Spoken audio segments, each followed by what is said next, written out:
మన ఇంగ్లీష్ లాంగ్వేజ్లో పర్ఫెక్ట్గా కమ్యూనికేట్ చేయడానికి స్పోకెన్ ఇంగ్లీష్ని మంచిగా మాట్లాడాల్సిన అవసరం ఎంతైనా ఉంది. ఇలా మీరు స్పోకెన్ ఇంగ్లీష్ని పర్ఫెక్ట్గా ఫ్లూయెంట్గా మాట్లాడడానికి ఈరోజు మీకు చిన్న టిప్ అనేది చెప్పబోతుంది అనమాట. మనము ప్రొడక్టివిటీలో అవుట్పుట్ని మంచిగా మనం ఎక్స్పెక్ట్ చేయాలంటే ఇన్పుట్ అనేది మనం పర్ఫెక్ట్గా ఇవ్వాలి కదా.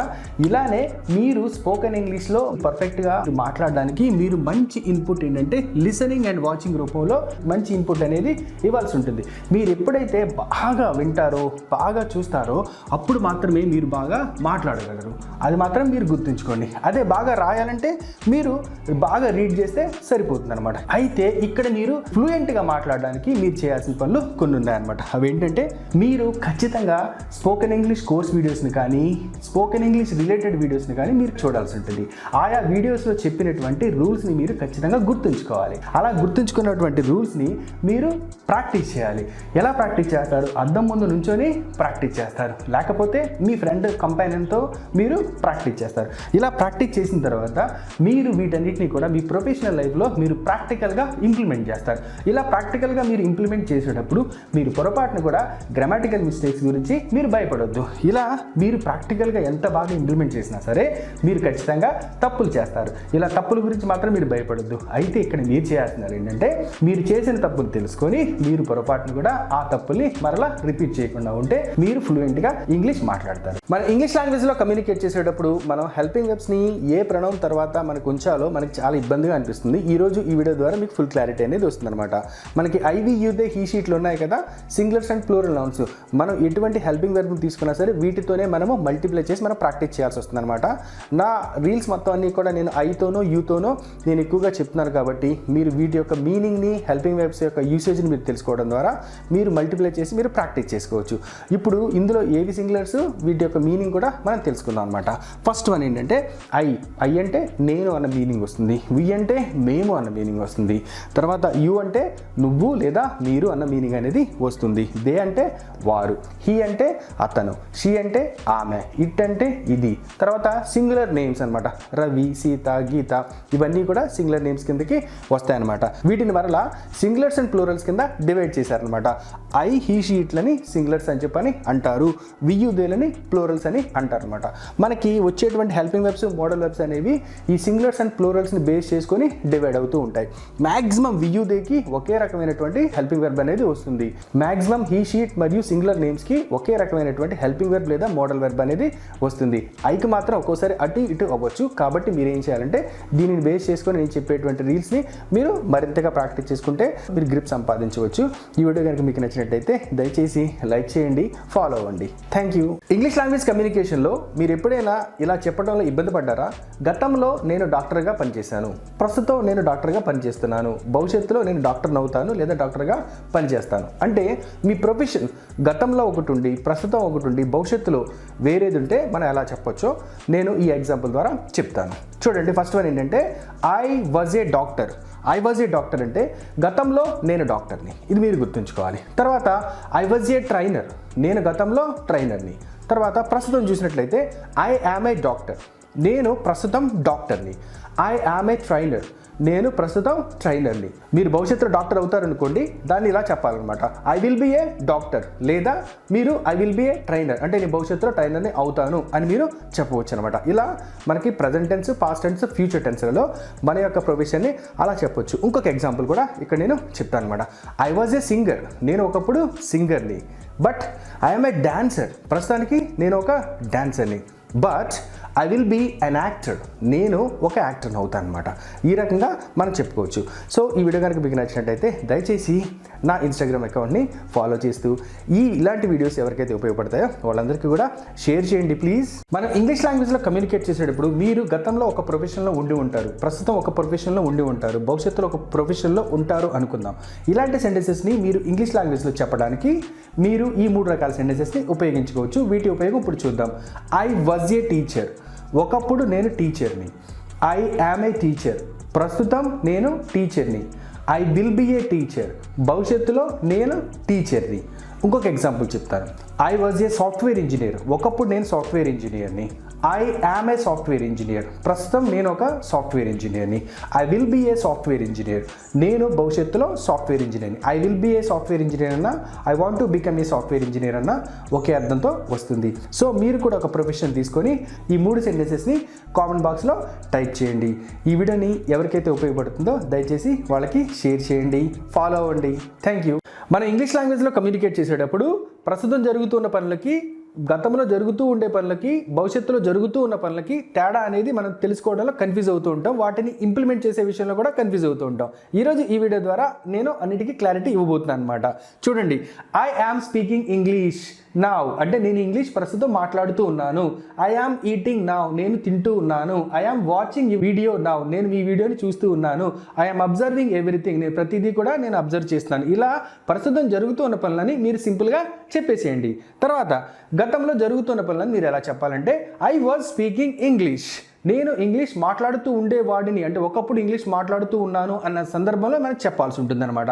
ఐ వాజ్ ఈటింగ్ ఫుడ్ నేను తింటూ ఉన్నాను గతంలో ఇదే సమయానికి. I was watching a movie నేను మూవీ చూస్తూ ఉన్నాను. I was clarifying my friends doubt మా ఫ్రెండ్స్ డౌట్ని నేను క్లారిఫై చేస్తూ ఉన్నాను. అలా మీరు గతంలో జరుగుతున్న పనులకి మీరు ఐ వాజ్ని ఉపయోగించవచ్చు అనమాట. భవిష్యత్తులో జరిగే పనులకి I will be speaking English నేను భవిష్యత్తులో ఇంగ్లీష్ మాట్లాడుతూ ఉంటాను. I will be going to college నేను కాలేజ్కి వెళుతూ ఉంటాను. I will be cooking food నేను వంట చేస్తూ ఉంటాను. I will be preparing for exams నేను ఎగ్జామ్స్కి ప్రిపేర్ అవుతూ ఉంటాను. ఇలా మనము ప్రస్తుతం జరుగుతున్న పనులకి, గతంలో జరుగుతున్న పనులకి, భవిష్యత్తులో జరుగుతున్న పనులకి డిఫరెన్స్ తెలుసుకొని చక్కగా ఇంగ్లీష్ మాట్లాడవచ్చు. ఇలాంటి మరిన్ని వీడియోస్ కోసం ఫాలో అవ్వండి, షేర్ చేయండి. మన ఇంగ్లీష్ లాంగ్వేజ్లో కమ్యూనికేట్ చేసినప్పుడు ప్రస్తుతం జరుగుతూ ఉన్నటువంటి పనులను ఎటువంటి హెల్పింగ్ వెబ్స్ని మనం ఉపయోగించి ఎటువంటి వెర్బ్ ఫామ్ని ఉపయోగించాలో ఈ వీడియో ద్వారా నేను మీకు చెప్పబోతున్నాను అనమాట. చాలా చాలా సింపుల్ అండి. ఏం లేదు, బేస్ ఫామ్కి మీరు ఐఎన్జీ ఫామ్ అనేది మీరు యాడ్ చేస్తే సరిపోతుంది. వాచ్ పక్కన ఐఎన్జీ పెడితే సరిపోతుంది అనమాట. అయితే ప్రస్తుతం జరుగుతూ ఉన్నటువంటి పనులకి యామ్, ఈజ్, ఆర్ అనే హెల్పింగ్ వెబ్స్ మనం ఉపయోగిస్తాం. ఐ తర్వాత మనం యామ్ని ఉపయోగిస్తాము. వియు దే తర్వాత ఆర్ని ఉపయోగిస్తాము. హీ, షీట్ మరియు సింగులర్ నౌన్స్ తర్వాత ఈజ్ని ఉపయోగిస్తాము. ఇప్పుడు వీటి యొక్క ఎగ్జాంపుల్స్ని చూద్దాం. I am watching a video నేను ప్రస్తుతం ఒక వీడియోని చూస్తున్నాను. We are watching a video మేమందరం ఒక వీడియోని చూస్తున్నాము. You are watching a video నువ్వు ఒక వీడియోని చూస్తూ ఉన్నావు. They are watching a video వాళ్ళందరూ ఒక వీడియోని చూస్తూ ఉన్నారు. He is watching a video అతను ఒక వీడియోని చూస్తూ ఉన్నాడు. She is watching a video ఆవిడ ఒక వీడియోని చూస్తూ ఉంది. It is watching a video ఇది ఒక వీడియోని చూస్తూ ఉంది. Ravi is watching a video Ravi వీడియోని చూస్తూ ఉన్నాడు. అంటే మీ కళ్ళ ముందు జరుగుతున్నటువంటి పనులను, తర్వాత ప్రస్తుతం జరుగుతున్నటువంటి పనులను ఐవి, యూదే, హీ, షీట్ మరియు సింగులర్ నౌన్స్ తర్వాత యామ్, ఈజ్, ఆర్లను చక్కగా ఉపయోగించి వెర్బ్కి ఐఎన్జీ ఫామ్ అనేది యాడ్ చేసి మనము ఇలా ఎక్స్ప్రెస్ చేయొచ్చు అనమాట. ఈ వీడియో నచ్చినట్లయితే దయచేసి మీరు లైక్ చేయండి. ఇలాంటి వీడియోస్ ఎవరికైతే అవసరం అవుతాయో వాళ్ళందరికీ దయచేసి ఈ వీడియోని షేర్ చేయండి. Thank you. మనం ఇంగ్లీష్ లాంగ్వేజ్లో కమ్యూనికేట్ చేసేటప్పుడు మనం ఈ సెంటెన్స్ని ఎలా చెప్తాము? కొంచెం ఇబ్బందిగా ఉంటుంది కదా. నాకు ప్రస్తుతం కారు ఉంది, నాకు ఇంత క్రితం వరకు కారు ఉండేది, నాకు గతంలో కారు ఉండేది, గతంలో ఒకానొక సమయంలో నాకు కారు ఉండేది, భవిష్యత్తులో నేను కారుని కలిగి ఉంటాను అనే సెంటెన్స్ని మనం ఇంగ్లీష్ లాంగ్వేజ్లో చెప్పేటప్పుడు, కమ్యూనికేట్ చేసేటప్పుడు కొంచెం ఇబ్బందిగా ఫీల్ అవుతూ ఉంటాం. కానీ ఈ రోజుతో ఈ వీడియో చూడటం ద్వారా మీకు ఆ కన్ఫ్యూజన్ మొత్తం క్లియర్ అయిపోతుంది అనమాట. ఒక విషయం ఏంటంటే మీరు ఏదైనా ఒక ఆస్తిని కావచ్చు, వస్తువుని కావచ్చు, ఏదైనా మీరు కలిగి ఉన్నారు అని చెప్పి అనుకోండి, వాటిని ఎక్స్ప్రెస్ చేయడానికి ఈ సెంటెన్సెస్ ద్వారా భూత, భవిష్యత్, వర్తమాన కాలాల్లో మీరు వీటిని కలిగి ఉన్నామని చెప్పడం ఈ సెంటెన్సెస్ ద్వారా చాలా ఈజీ అవుతుంది అనమాట. ఇప్పుడు చూద్దాం వీటి sentence. I have a car ప్రస్తుతం నేను కార్ని కలిగి ఉన్నాను. ఐ హ్యావ్ ఏ బిల్డింగ్ ప్రస్తుతం నేను బిల్డింగ్ని కలిగి ఉన్నాను. తర్వాత I have had a car ఇంత క్రితం వరకు నాకు కారు ఉండేది. I have had a building నాకు ఇంత క్రితం వరకు నాకు బిల్డింగ్ కలిగి ఉంది. తర్వాత ఐ హ్యాడ్ ఏ కార్ గతంలో నేను కార్ని కలిగి ఉన్నాను. ఐ హ్యాడ్ ఏ బిల్డింగ్ గతంలో నేను బిల్డింగ్ని కలిగి ఉన్నాను. తర్వాత ఐ హ్యాడ్ ఏ కార్ ఒకప్పుడు నేను కార్ని కలిగి ఉన్నాను. ఐ హ్యాడ్ ఏ బిల్డింగ్ ఒకప్పుడు నేను బిల్డింగ్ని కలిగి ఉన్నాను. I will have A car నేను భవిష్యత్తులో కార్ని కలిగి ఉంటాను. భవిష్యత్తులో నాకు కారు ఉంటుంది. I will have A building నాకు భవిష్యత్తులో బిల్డింగ్ ఉంటుంది. సో ఈ రకంగా మీరు కలిగి ఉన్న వాటిని భూత, భవిష్యత్, వర్తమాన కాలాల్లో ఈజీగా ఇలా సెంటెన్సెస్ని ఉపయోగించి మీరు చెప్పవచ్చు. ఇలాంటి మరిన్ని వీడియోస్ కోసం ఫాలో అవ్వండి. ఇంగ్లీష్ లాంగ్వేజ్లో కమ్యూనికేట్ చేసేటప్పుడు మనకి హ్యాజ్ మరియు హ్యావ్ల ఉపయోగం కరెక్ట్గా తెలియక మనం కన్ఫ్యూజ్ అవుతూ ఉంటాం. ఈరోజు ఈ వీడియో ద్వారా ఆ కన్ఫ్యూజన్ నేను క్లియర్ చేయబోతున్నాను అనమాట. చూడండి, మనకి ఏమైనా మనకు ఉన్న ఆస్తిని కానీ, మనకు ఉన్నటువంటి లక్షణాలు కానీ, క్వాలిటీస్ కానీ, ఎబిలిటీస్ని కానీ మనం ఎలా చెప్పాలి. అదే రకంగా హ్యాస్, హ్యావ్ల తర్వాత పొజిషన్ని మనం ఎలా చెప్పాలి. పొజిషన్ అంటే మీరు ఏదైనా కలిగి ఉన్నారనుకోండి, వస్తువు కావచ్చు, ఆస్తి కావచ్చు, లక్షణం కావచ్చు, వాటిని మనం ఎలా చెప్పొచ్చో చూద్దాం. మీ అందరికీ చెప్పాను, ఐ అంటే నేను, వి అంటే మేము, యు అంటే నువ్వు లేదా మీరు, దే అంటే వారు, హీ అంటే అతను, షీ అంటే ఆమె, ఇట్ అంటే ఇది రాజేష్ పేర్లు అనమాట. వీటన్నిటి తర్వాత మనము హ్యాస్, హ్యావ్లలో దేన్ని ఉపయోగించాలి. ఐ వి యు దే తర్వాత హ్యావ్ని ఉపయోగించాలి. ఐ వి యు దే తర్వాత హ్యావ్ని ఉపయోగించాలి. చూడండి, ఐ హ్యావ్ ఏ కార్, నేను ఒక కార్ని కలిగి ఉన్నాను. వీ హ్యావ్ ఏ బిల్డింగ్, మేము ఒక బిల్డింగ్ని కలిగి ఉన్నాము. యూ హ్యావ్ మనీ, మనీ ముందు ఎటువంటి ఆర్టికల్స్ పెట్టకూడదు. యూ హ్యావ్ మనీ, మీరు మనీ కలిగి ఉన్నారు. దే హ్యావ్ ప్రాబ్లమ్స్, వాళ్ళు ప్రాబ్లమ్స్ని కలిగి ఉన్నారు. అలా మనము చెప్పేసుకోవచ్చు అనమాట. అదే రకంగా హీ షీట్లకు వచ్చినట్లయితే హ్యాజ్ ఉపయోగించాలి. హీ షీట్ల తర్వాత హ్యాజ్ని ఉపయోగించాలి. హీ హ్యాజ్ ఏ కార్, అతను ఒక కార్ని కలిగి ఉన్నాడు.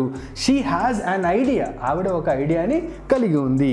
Rajesh has a solution, Rajesh ఒక సొల్యూషన్ని కలిగి ఉన్నాడు. అలా మనం చెప్తాం అనమాట.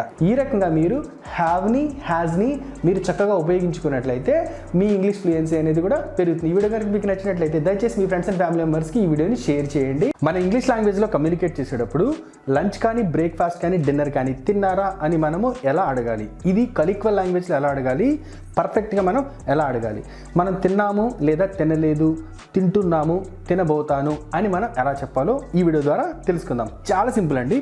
వ్యవహారిక భాషలో అడగడానికి had dinner, had lunch, had breakfast అని అడుగుతూ ఉంటారు. ఒకవేళ హ్యాడ్ డిన్నర్ అని అడిగితే ఎలా చెప్పాలంటే సమాధానం, మీరు తిన్నారనుకోండి ఎస్ ఐ హ్యాడ్ అని చెప్పాలి. తినలేదనుకోండి no I did not have అని మీరు చెప్పాలన్నమాట. మీరు తినలేదనుకోండి ఐ డింట్ హ్యావ్ అని చెప్పాలి. తర్వాత మనము పర్ఫెక్ట్గా అడగడానికి హ్యావ్ యూ హ్యాడ్ లంచ్ అని అడుగుతారు.